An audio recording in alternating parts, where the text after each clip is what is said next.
ఎముకలు కొరికే చలిలో దేహాన్ని వణికించే ఐస్ గడ్డలతో ఓ ఛాలెంజ్. అదే ఐస్ బకెట్ ఛాలెంజ్. ఛాలెంజ్ ఏం లేదు, జస్ట్ ఐస్ ముక్కలను ఒంటి మీద కుమ్మరించుకోవడమే. ఆ తర్వాత రైస్ బకెట్ ఛాలెంజ్. లేని వాళ్లకు బకెట్ బియ్యాన్ని ఉచితంగా అందించటం. సోషల్ కాజ్ కోసం ఓ వ్యక్తి విసిరిన సవాల్ అది.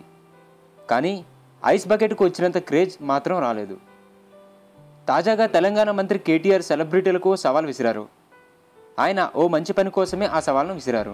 మహేష్ సహా టాలీవుడ్ స్టార్లు, క్రీడాకారులకు ఆ ఛాలెంజ్ను స్వీకరించాలని సూచించారు. ఇంతకీ ఆ సవాల్ ఏంటంటే చేనేత వస్త్రాలను ధరించాలని.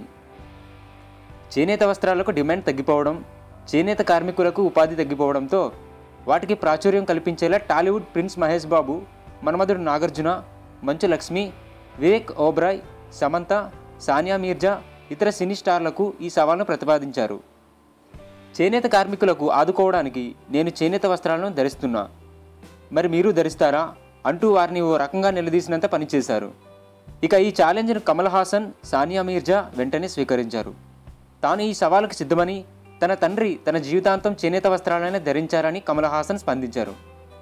ఇక ఆస్ట్రేలియన్ ఓపెన్ పూర్తయి హైదరాబాద్ రాగానే చేనేత వస్త్రాలనే ధరిస్తానని సానియా మీర్జా చెప్పింది. అంతేకాకుండా సహా క్రీడాకారులైన మహేష్ భూపతి, రోహన్ బోపన్న, షట్లర్ పివి సింధు, రానా దగ్గుబాటిలకు ఈ సవాల్ను విసిరింది సానియా. మరి కేటీఆర్ విసిరింది మంచి సవాలే అయినా దానిని ఎంతమంది స్వీకరిస్తారో, మరి చేనేతకు ఎంత ప్రాచుర్యం లభిస్తుందో చూడాలి. ఈ వీడియో కనుక మీకు నచ్చినట్లయితే మరింతమందికి షేర్ చేయండి. అలాగే మా ఛానల్ని సబ్స్క్రైబ్ చేసి సపోర్ట్ చేయండి.